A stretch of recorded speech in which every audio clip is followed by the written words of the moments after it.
pohon kurma bisa berbuah kapan?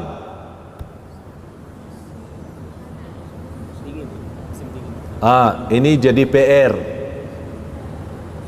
Buka di Google, buka di internet, ya. Buah kurma, pohon kurma kapan bisa berbuah? Hanya satu musim, di musim panas.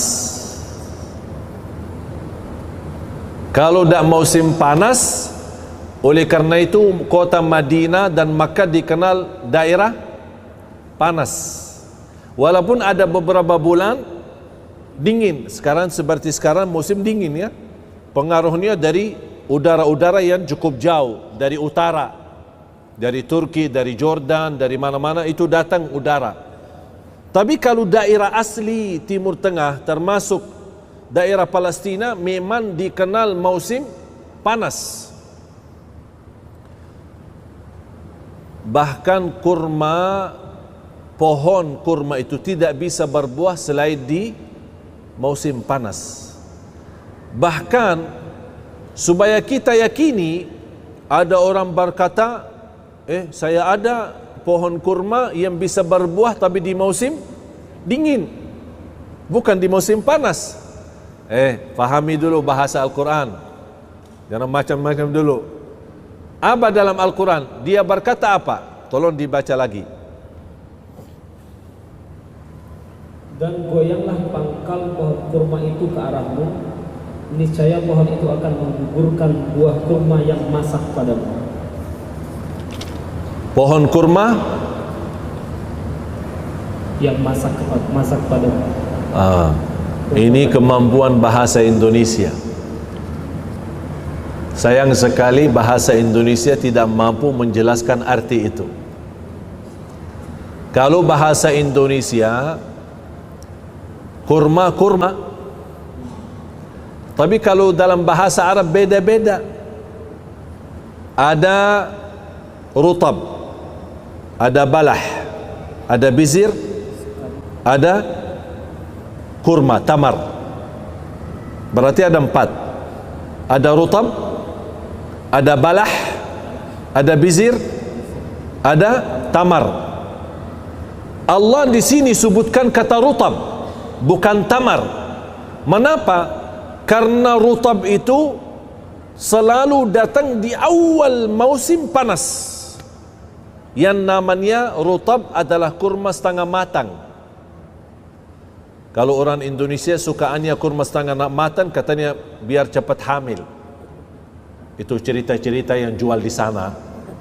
Orang-orang dah tahu, orang dari Madura atau dari mana yang sudah lama tinggal di Madinah, Makkah, dia suka jual ke jamaah umrah atau jamaah haji. Ini beli kurma biar cepat hamil. Ini tidak ada hubungan sama hamil. Ya, ya mau beli aja. Tapi urusan sama hamil itu bukan urusan sama rutab. Ya cuman ini hanya untuk biar cepat laku barangnya. Ya, memang enak. Rutab itu enak. Rutab yang setengah matang. Bentuknya dia separuh hitam, separuh kuning. Ada model lagi separuh merah, separuh kuning. Itu dinamakan rutab. Dan Allah gambarkan dalam ayat ini, rutab bukan tamar. Dan rutab tidak bisa tumbuh selain di musim panas. Tidak bisa tumbuh selain di musim panas. Kalau kurma yang suka datang dari Amerika pas bulan puasa kan ada kurma yang agak panjang, ya, panjang sekali sampai kilonya berapa, harga mahal. Itu katanya kurma dari Amerika. Itu bagi suntikan pohon kurma, tapi bagi suntik supaya bisa tumbuh dan bisa berbuah. Pohon kurma yang ada di Amerika tidak bisa rutab. Tidak bisa rutab. Karena cuaca di sana tidak bisa menjadikan kurma itu berutab atau buah pohon itu bisa berutab. Beda sama cuaca yang alami. Yang alami seperti Makkah dan Madinah memang bisa, atau di Timur Tengah umumnya termasuk Palestina, termasuk Mesir, Tunisia ada yang namanya rutab. Terus lanjut. ayat ke-26 di surat Maryam, yang artinya, maka makanlah, minum, dan bersenang hatilah engkau Maryam. Jika engkau melihat seseorang, maka katakanlah, sesungguhnya aku telah bernazar berpuasa untuk Tuhan yang Maha Pengasih, maka aku tidak akan berbicara dengan siapapun pada hari ini. Ini salah satu di dalam agama yang sebelum Islam. Kalau berpuasa tidak boleh bicara. Ini kan, ini nazartu lirrahmani sauman. Maaf, ulang lagi terjemahan. Dia, Allah perintahkan, kalau kamu bertemu dengan manusia, bernazarlah tidak bicara. Tapi tidak dibawakan kata bernazarlah tidak bicara, tapi dikaitkan dengan puasa. Coba ulang lagi. Sesungguhnya aku telah bernazar berpuasa untuk Tuhan yang Maha Pengasih, maka aku tidak akan berbicara dengan siapapun pada hari ini. Kira-kira kalau orang bernazar, saya tidak bicara hari ini sama siapapun, cukup enggak? Cukup? Sebagai nazar, saya hari ini saya tidak mau, saya nazar hari ini tidak mau bicara sama siapa-siapa. Cukup jelas kan? Jelas. Berarti hari ini saya tidak bicara sama siapa-siapa. Tapi mengapa Siti Maryam di sini dikatakan bernazar berpuasa? Karena di dalam agama sebelum Islam, orang yang berpuasa tidak boleh berbicara, karena berbicara sama manusia membatalkan puasa. Faham bu? Berbicara dalam keadaan puasa, berbicara membatalkan puasa. Alhamdulillah datang Islam mengizinkan kita berbicara, tapi tidak boleh makan dan minum. Faham jemaah sekalian? Terus lanjut. Kemudian dia Maryam membawa dia bayi itu kepada kaumnya dengan menggendongnya. Mereka kaumnya berkata, wahai Maryam, sungguh engkau telah membawa sesuatu yang sangat mungkar. Sangat mungkar. Ini mulai ujian. Ini mulai ujian. Dan Siti Maryam sendiri tidak mampu menghadapinya. Dia tetap minta pertolongan Allah dan harus dihadapi dengan kekuatan yang dahsyat. Karena ini peristiwa yang dahsyat, harus dibalas dan dihadapi dengan peristiwa yang dahsyat sama. Karena orang perempuan yang begitu dikenal mulia, begitu dikenal suci, tiba-tiba membawa anak, tapi coba lihat keadaannya. Tolong lanjut. Wahai saudara perempuan Harun atau Maryam, ayahmu bukan seorang yang buruk perangai, dan ibumu bukan seorang perempuan pezina. Berarti mereka lingkungan kenal ayahnya Maryam dan kenal ibunya Maryam. Kami kenal mereka baik-baik. Mereka, ibumu tidak berzina, tidak pernah berbuat hal-hal yang buruk, apalagi ayahmu. Tapi mengapa kamu jadi seperti ini? Terus? Maka dia Maryam menunjuk kepada anaknya. Karena dia lagi puasa dan tidak boleh, dan sudah bernazar tidak boleh bicara sama siapapun, hanya dia tunjuk dengan jari, dia tunjuk. Dan sudah dia meyakinkan Allah akan bagi pertolongan dengan cara yang dahsyat. Karena ini peristiwa dahsyat, harus ada balasan atau hadapan yang dahsyat menghadapi fitnah itu. Apa yang terjadi? Dia tunjuk. Terus?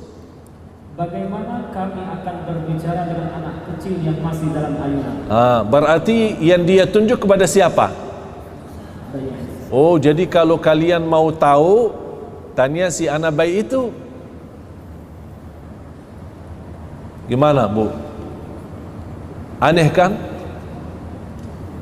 Sudah peristiwa yang dahsyat, malah suruh bicara sama anak bayi. Anak, kamu aja bicara dah mau, kok disuruh anak? Anak, apa yang mau dibicara oleh anak itu? Inilah pertolongan Allah yang dahsyat. bagaimana adanya anak ini dahsyat, Allah juga, bagi Allah sangat mudah untuk menjadikan anak bayi itu berbicara. Ini kembali ingat kata sangat mudah. Menciptakan Nabi Isa sangat mudah dibanding Nabi Adam. Apalagi kalau sudah ada Nabi Isa, sulit enggak bagi Allah untuk Nabi Isa berbicara? Tidak sulit, justru lebih mudah lagi. Karena Nabi sudah ada, Isa sudah ada. Walaupun dia belum bisa berbicara, tapi kun fayakun, bicara. Terus? Dan Isa putra Maryam pun berbicara, sesungguhnya aku adalah hamba Allah. Subhanallah. Ini sengaja dijawab seperti ini. Bapak Ibu, mantapkan akidahmu. Beliau tidak berkata aku Isa anak Maryam, tapi dia berkata inni Abdullah, aku hamba Allah. Dan Allah sudah kekalkan kata itu di masa Nabi Isa waktu itu sampai hari kiamat. Tidak boleh ada orang rubah. Silahkan Bapak Ibu buka di At-Taurat, buka di Injil, tidak ada satu kata Yesus berkata aku anak Tuhan. Tidak ada. Allah tidak ridha itu. Tidak ada satu kata Yesus sendiri berkata aku anak Tuhan, atau anak, atau saya Tuhan. Tidak ada. Tapi yang lain bicara, pendeta bicara anak Tuhan atau Tuhan, atau yang menulis Injil itu dia berkata Tuhan, atau anak, atau murid-muridnya berkata anak Tuhan. Tapi Isa sendiri tidak bisa dibuktikan. Dia berkata saya Tuhan atau anak Tuhan. Dan itulah yang disampaikan oleh Syekh Ahmad Didat kepada semua kelompok Nasara. Kalau memang kalian berani, bawakan satu kata di dalam Injilmu, tidak usah dalam Al-Quran, dalam kitabmu kalian, bawakan satu ayat atau satu kata Yesus berkata aku Tuhan, atau aku anak Tuhan. Tak ada. Mengapa? Karena Allah kekalkan kata itu. Bahkan beliau tidak menjawab ketika Siti Maryam menunjukkan, dia tidak berkata aku Isa, tapi dia berkata aku hamba Allah, inni Abdullah. Lanjut. Dia Isa berkata, sesungguhnya aku adalah hamba Allah. Dia memberiku kitab Injil dan menjadikan aku seorang nabi. Subhanallah, ini masih anak kecil, masih anak bayi sudah terima wahyu. Dahsyat, dahsyat. Jangan heran kalau apa yang dapat oleh Nabi Isa dahsyat. Terima wahyu dia masih anak bayi, terima kitab Injil, menjadi nabi dia masih anak bayi, itu biasa. Mengapa? Karena terwujud ciptaan Nabi Isa dari awal memang dahsyat. Apalagi habis itu. Kalau awalnya memang dahsyat kun fayakun, apalagi selanjutnya pasti akan jauh lebih mudah bagi Allah Subhanahu wa ta'ala. Terus, dan Allah menjadikan aku seorang yang diberkahi di mana saja aku berada. Dia memerintahkan kepadaku melaksanakan sholat dan menunaikan zakat selama aku masih hidup. Dan dia memerintahkanku agar berbakti kepada ibuku, dan dia tidak menjadikan aku orang yang sombong lagi celaka. Dan kesejahteraan semoga dilimpahkan kepadaku pada hari kelahiranku, pada hari wafatku, dan pada hari aku dibangkitkan hidup kembali kelak. Itulah Isa putra Maryam. Ini kata siapa? Itu Isa putri Maryam. Di sini kata siapa? Kata Allah. Yang tadi kata aku hamba Allah itu Nabi Isa. Allah sampaikan cerita apa kata-kata Nabi Isa di saat itu. Tapi yang boleh sebutkan dirinya membawa nama aslinya bukan Nabi Isa sendiri, karena tidak ada di dalam Al-Quran Nabi Isa berkata aku Isa, tapi selalu berkata aku hamba Allah. Bagaimana hamba Allah menjadi Tuhan? Ya, terus itulah Isa putra Maryam yang mengatakan perkataan yang benar yang mereka ragukan kebenarannya. Masalahnya kalau mereka non-Muslim meragukan Nabi Isa Tuhan, anak Tuhan atau hamba Allah, itu alasan mereka, biar mereka punya alasan. Tapi yang aku heran, kebenaran itu diragukan oleh orang Muslim yang sudah sendiri membaca Qul huwallahu ahad Allahus samad lam yalid wa lam yulad wa lam yakul lahu kufuwan ahad. Semuanya hafal. Hafal enggak Qul hu? Hafal. Karena sunnah ba'diyah selalu Qul hu. Rakaat pertama Qul hu, rakaat kedua Qul hu lagi. Hafal, mudah, enak. Ayat yang begitu pendek, tapi subhanallah dari segi makna luas. Akidah. Ini akidah kita orang Muslim. Qul huwallahu ahad. Akidah. Bahkan mencintai surah ini terjamin kita dapat surga Allah.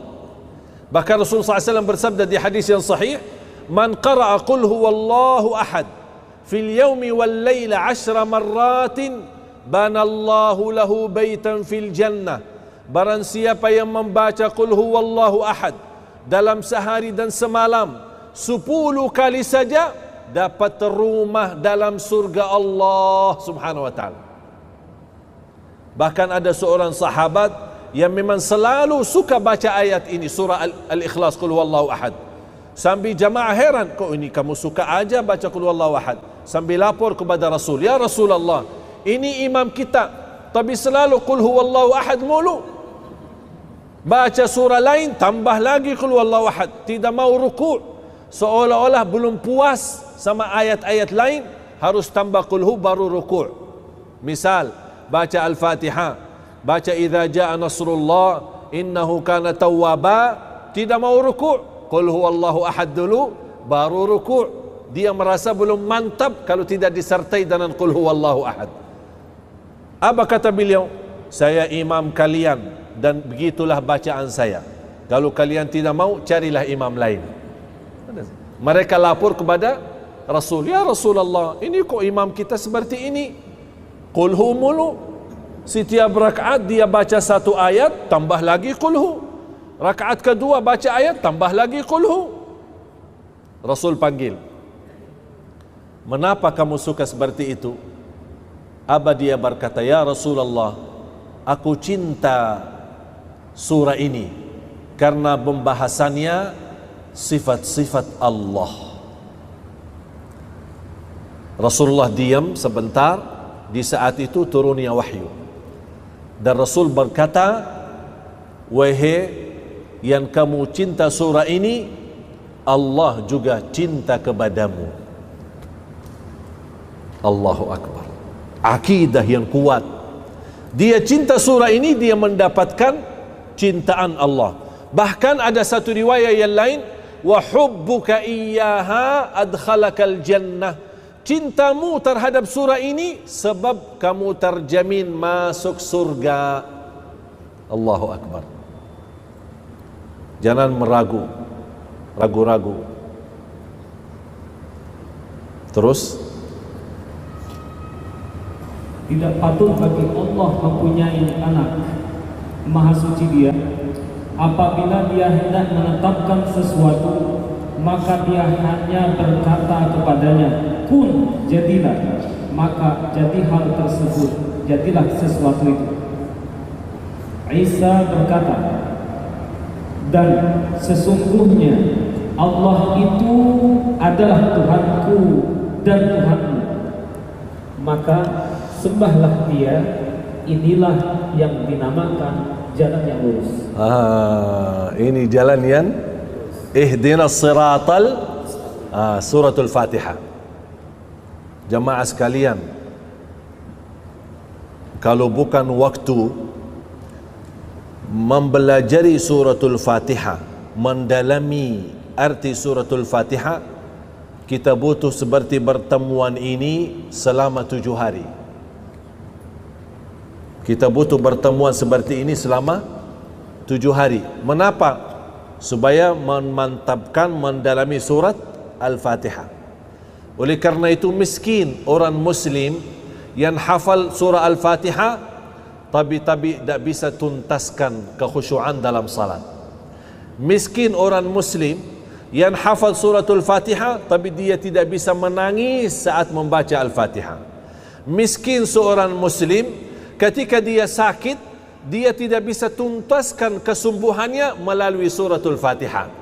Miskin orang Muslim yang dia sudah hafal suratul Fatihah tapi tidak bisa membawa keberkahan yang begitu dahsyat dari suratul Fatihah. Karena mohon maaf, walaupun kita hafal suratul Fatihah, belum mampu menartikan maknanya, menhayati isinya. Padahal suratul Fatihah itu Ummul Quran.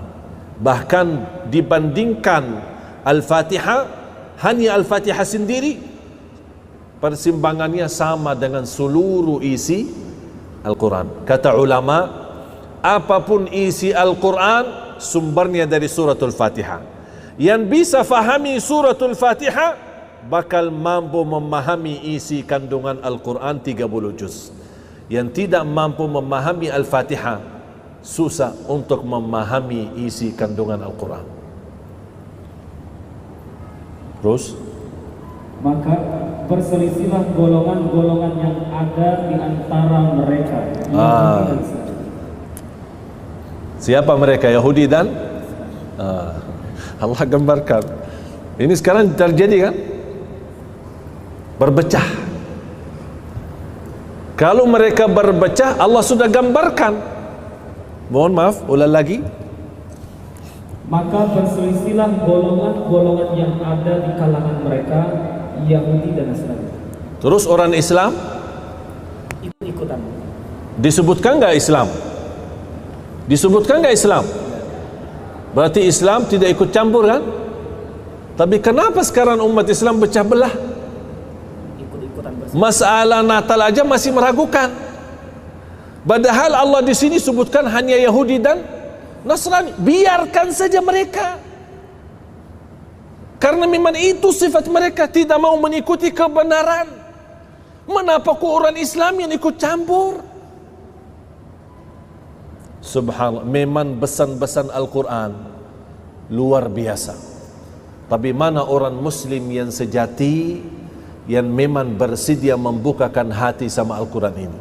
Tak ada satupun yang kita harapkan dari petunjuk dan hajat urusan dunia maupun akhirat, pasti sudah ada solusinya di dalam Al-Quran.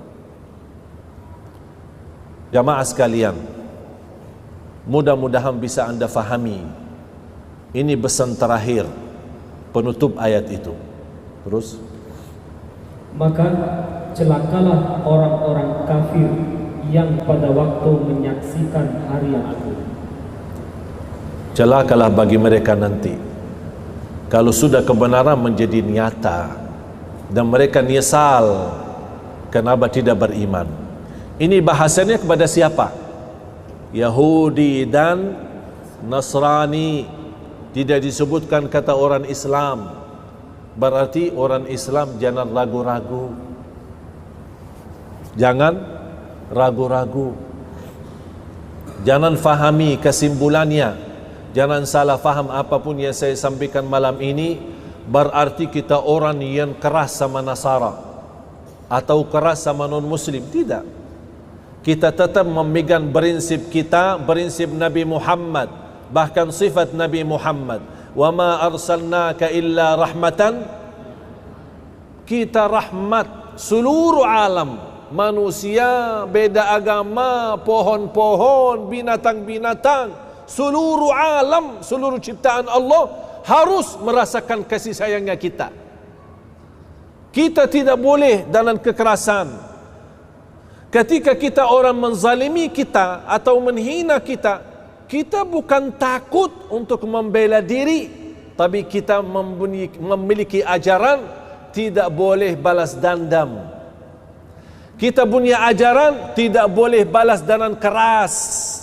Kita punya ajaran tidak boleh lawan dengan kata-kata hina, tapi kita membalas dengan pemaaf, kasih sayang, rahmatan lil alamin. Ingat, balasan saya bukan karena saya takut, tapi karena saya ikuti ajaran agama saya, menjadi orang yang sejati, orang muslim yang membawa damai untuk seluruh manusia. Itu yang harus kita tetapkan. Faham jemaah sekalian? Tidak ada larangan berbisnis sama beda agama. Tidak ada larangan kita bergaulan dengan orang non-muslim. Tidak ada larangan kalau kita bersenang-senang jalan-jalan sama mereka. Tidak ada larangan kalau kita ikut bersama-sama atau undang mereka ke rumah. Kita bersilaturrahim. Ketika mereka lagi dalam keadaan susah, kita bantu mereka sesuai kemampuan. Itu semua tidak ada larangan. Satu yang dilarang, 1000 bebas, 1001 1000 bebas, satu tidak bebas. Akidah. Kalau akidah jangan macam-macam. Silaturrahim merusak akidah? Tidak, silahkan silaturrahim. Hindu, Buddha, Nasara, Yahudi, musuh tidak dilarang, silahkan. Kita bawa contoh yang baik. Tapi bagaimana kalau mereka mengucapkan selamat pas hari raya?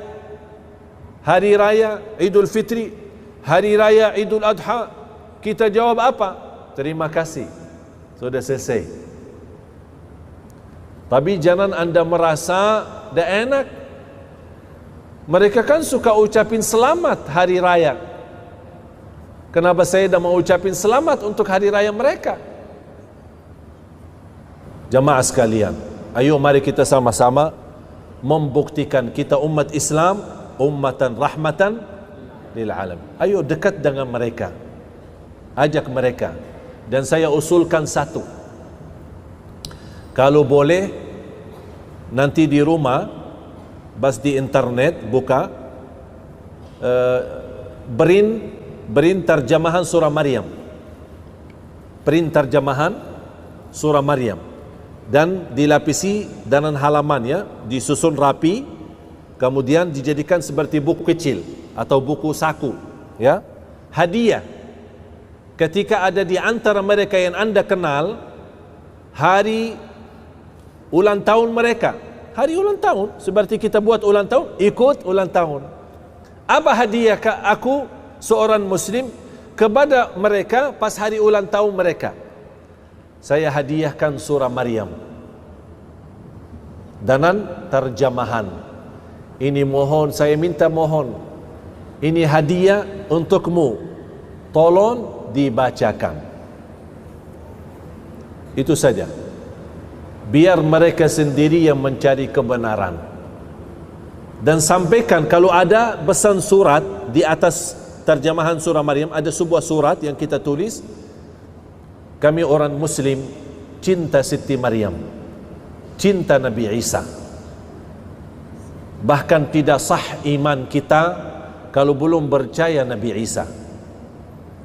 Bahkan di antara bukti Islam mencintai mereka, di dalam kitab suci kami ada sebuah surah bernama surah Maryam, dan itu pula tidak ada di dalam Taurat dan tidak ada di dalam Injil.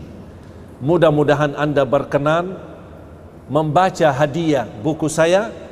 Assalamualaikum, selesai. Menjadi pendakwah, tapi dalam bahasa, mohon maaf, tidak punya ilmu, silahkan hadiahkan buku. Kita tidak tahu kapan turunnya hidayah untuk kawan kita, untuk teman kita. Punya kenalan orang barat, dan orang barat punya kelebihan suka baca. silahkan email kalau anda punya email mereka. Hadiahkan surah Maryam dalam terjemahan. Tapi jangan anda berkata, ini dari kitab suci kami. Tapi ini sebuah hadiah. Kalau dia baca, saya yakin yang suka baca dan teliti pasti bakal kirim email lagi atau mencari kita. Ini maaf, bukunya sangat bagus. Tak mungkin ada orang berkata Al-Quran tidak bagus. Tak bisa. Semua yang baca Al-Quran, Muslim maupun non-Muslim, pasti sepakat Al-Quran itu isinya baik dan sempurna. Ini menjadi tugas kita. Faham? Mudah-mudahan insya Allah belajaran malam ini menjadi petunjuk untuk kita dan menjadi petunjuk untuk kawan-kawan kita, sahabat, bahkan ada di antara mereka yang masih hubungan keluarga dengan kita. Mudah-mudahan insya Allah belajaran malam ini bisa kita sampaikan kepada mereka dengan cara hikmah, dengan cara halus, supaya dengan niat, insya Allah kita niat, mudah-mudahan menjadi hidayah. Kalau mereka dapat hidayah, alhamdulillah. Kalau mereka belum dapat hidayah, jangan anda sedih, karena itu urusan Allah, bukan urusan